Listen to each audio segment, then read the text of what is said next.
Senyores i senyors, benvinguts a un Xavi Castillo News especial. És com el nostre show de los teleñecos. Així tenim avui de convidats a l'Enric, moltes gràcies, i a Mocho Puigdemont, vingut directament de la seva reunió amb Mariano Rajoy. Volem fer una tarea didàctica perquè hem descobert dins de tota esta cosa de los Imelsas i los Gürtels i los Brugals i l'operació Taula i la Figa Satí, hem descobert el Pitufeo. I en el Pitufeo hem descobert un personatge que mos ha impressionat. Per això, una dona que ha fet una tarea tan important como aquella de ahora estoy cerca, ahora estoy lejos, ahora estoy aquí y ahora estoy allá. Cuidado, cuidado con lo que decís, que yo no sabía nada, nada. Hombre, nada, alguna cosa sí que sabía. Impressionant. Senyors i senyors, estem parlant en concret d'esta dona, de María José Alcón. María José Alcón, exregidora de l'Ajuntament de València. Això és un crac.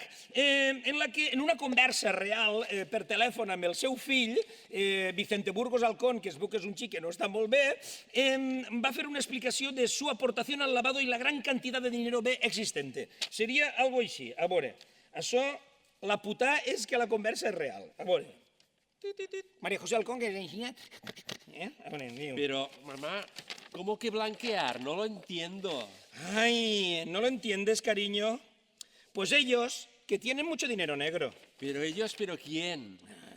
Pues de empresas del partido, de empresas, comisiones, corrupciones, etcétera. Entonces, ese es un dinero que no pueden aflorarlo. ¿Aflorarlo? Ya, sí. ¿Entiendes, hijo mío? Se han inventado que ese dinero... ¿Pero quién te ha dado ese dinero? ¿Rita?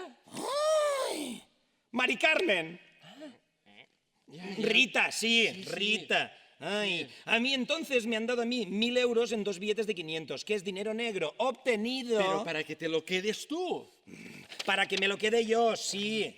Vale. Y entonces se lo doy a ellos con una transferencia bancaria y se blanquea. Y si dicen, oye, ¿ese dinero de dónde viene? Ese dinero lo ha aportado la concejala María José de su cuenta corriente. Pero, ¿y tú por qué le vas a dar 10 euros, 1.000 euros al partido? ¡Ay, este chiquet! No regalo nada, que no regalo nada. Me han dado a mí 2 billetes de 500. Ya, pero vamos a ver, si te pregunta Hacienda, oiga, ¿y usted por qué le hace transferencias al gobierno de 1.000 euros? Que no, hombre, que no. Yo sí que puedo hacer una transferencia, una donación legal al partido a través de una transferencia bancaria. Eso es correcto. O sea, los partidos pueden recoger dinero, pero dinero blanqueado que sale de un banco. Ya. ¿Me entiendes? Sí. ¿Y cuántos? No billetes de 500 bajo mano. ¿Y cuántos billetes de 500 tienen ellos? I a partir d'esta conversa entre la mare i el fill, Mocho ha composat Puedes comprarme. Puedes comprarme, puedes pitufearme. Ay, mami, no lo entiendo bien, ¿qué es esa trampa de blanquear? Dinero negro que al pasar por nuestras manos se hace legal. Ay, mami, dime, no lo entiendo, ¿qué es eso de pitufear? Tú eres tonto, vas fumado, así funciona la corrupció.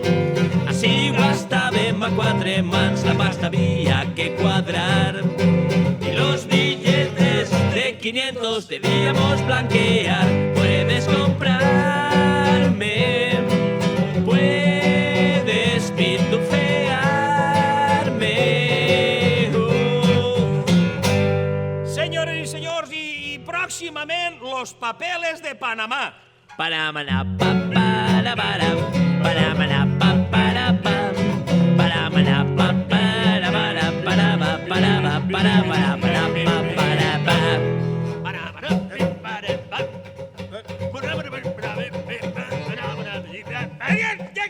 Moltes gràcies, senyors.